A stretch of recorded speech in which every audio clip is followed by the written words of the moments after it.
my take on it was that the high water pushed the rock garden down, had so much energy in here that it started just like a waterfall, working away at the rocks that had filled in the whole middle part of the rapid from really the top of the rapid down to about the old hole just below Slate Creek Canyon, and moved that all downstream, either into the rock garden or even past there, and left a little bit lower rapid, a little bit tighter entry, and that's what made it so nasty in 83 high water, because it was a constriction, and at the bottom of the constriction there was what they called a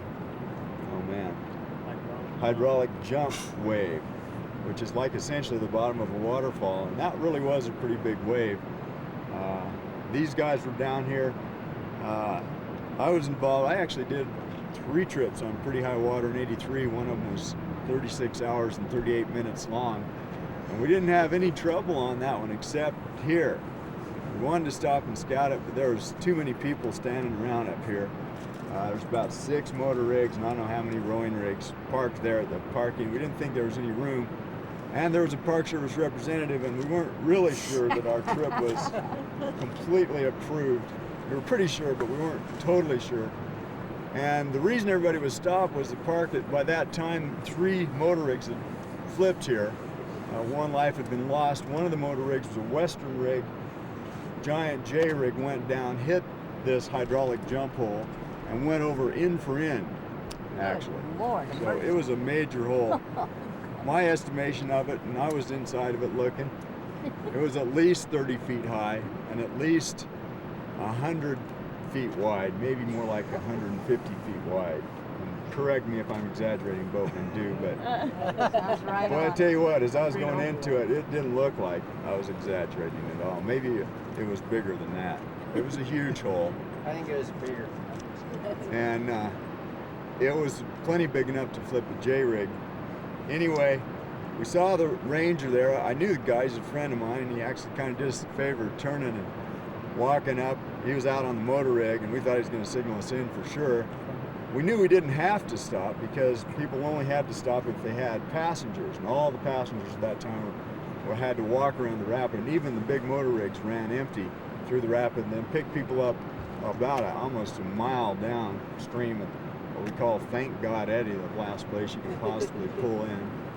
And so they were all stopped, and we figured, well, we're all crew. It was me and a guy named Rudy Petchek and Steve Reynolds, 3 of us in a single dory trying to compete with Mr. Rig over here. Or at least emulate him. We came close. I don't think we did it much faster than he did it, but we kept going. We started at 11 p.m. and just kind of kept going, except for we had to pull over here for about an hour in Thank God Eddy and then just below Thank God Eddy, because we didn't stop. We thought, well, we'll get in there, but we don't want to hit a rock coming in. So we got as close to the right shore as we could. We knew that's what we wanted to do, was get over here in the trees. And we got over as far as we could. Coming into it, I was rowing, tried to get somebody else to, neither one of the other guys would. So we just said, okay, tell me if you think I'm too close. And we got into it, all 3 of us kind of looked where we wanted to be and went, well, that looks a little sharp. Looked like we'd hit going over a pour-over that you had to go over. So we stayed just outside of that and hit this lateral that was, like a brick wall, took us and threw us completely out to the middle of the river instantly. It's just like riding the pipeline in Hawaii or something like that. We were instantly surfing on out into the middle of the river, straightened the boat up, and dropped into the hole dead straight, right in the middle of it, as far as I could tell. I'd been slightly right of center, but it was, for all intents and purposes, in the middle of it. And it was just like going into a cave. Just looked up, I could see the water over the back of my head as I dropped into it. Just watched the bow go up and watched it go over my head, and everything was just dark after that. I held on my oars thinking, I'm not going to let go of these because they're tied in. I'll just be with the boat that way. And next thing I knew, I was going down. Went pretty deep. My ears were popping. I can remember that. And just kind of getting thrown around every which way, and it seemed like for a while, but I popped up and I looked around and the boat was like a foot away or 2 foot away from my hand. I just reached out and grabbed it and started looking around for anybody else. Rudy was sputtering about 10 feet away, swimming to the boat. So he got the boat. Oh, didn't I say that? No, it was upside down. We went over as far as I could tell, end for end. As we went into it, the boat just climbed the wave and just kind of just kept going. And it was as near as I could tell, about a perfect endo. So Rudy and I were with the boat, and we were kind of spit to the right and getting over close to the right shore. We had a flip line on, of course. And we both climbed up on the bottom and ran about 150 feet in front of us, a little bit further left, swimming, kind of swimming for the right shore too, which is sort of a natural instinct for a boatman, I think, out there. Swim right, go right. He was motoring pretty good. We got on the bottom, got the flip line loosened up, started to flip it right side up, and had it vertical when the flip line broke. And it went back over upside down. And about instantly after that, we were at that point going about 100 miles an hour, maybe not quite that fast. And right next to the shore, went over a couple of pour-overs upside down, which took the tip of the bow post and the tip of the stern post off the Emerald Mile, which was the name of the boat we were running. Right after that, just dropped in, eddied out all by itself upside down, and thank God eddy, which was, we figured, a small miracle. And by then we were scrambling to get my other flip lines out, which we should have done in the first place, so we'd have had a backup. Although we thought it might have been kind of lucky that we didn't get it right side up, because we might have had bottom damage that would have caused leakage that we'd had to stop and repair. So as it was, got the boat pulled right side up. In the meantime, Ren had swum in and caught somehow, thank God Eddie, by himself swimming up towards the boat. Got to the boat, we all got on it, pulled it right side up, and piled back into it and started sort of sorting things out. One hatch had come open, the front cross hatch, that had the radio and my clothes bag.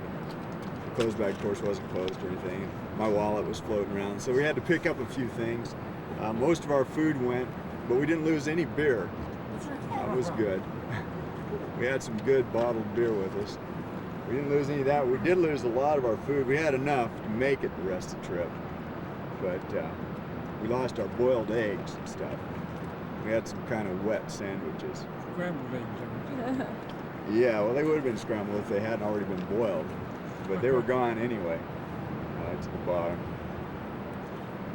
But we put it all back together.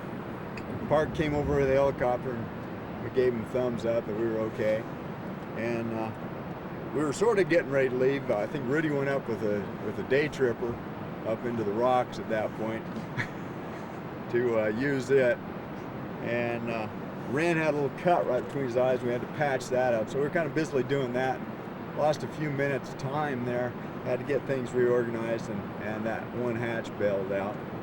And just about when we were close to ready to leave anyway, a western rig came flying into Thank God Eddie and just about smashed us into the rocks, and smashed into the wall just like inches past us, and yelled over to us, says, "Hey, you guys better clear out of here, because right behind me there's another guy, and he's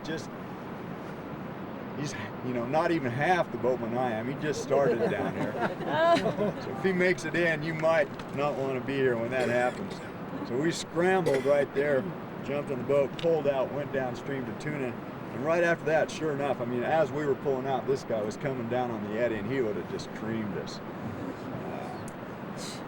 But that was the only real trouble we had on the trip in terms of or excitement, I guess. The whole thing was kind of exciting, but that was the most excitement, and really we ended up pretty clean. The boat only had the bow and stern post gone, and even the hatches were intact, so we didn't have to do any patching at all. And we just reorganized the hatches and kind of decided that, yeah, we wanted to keep going, even though we were tired as could be at that point, and kept on going and made it on through. But Krista was an exciting part of that trip.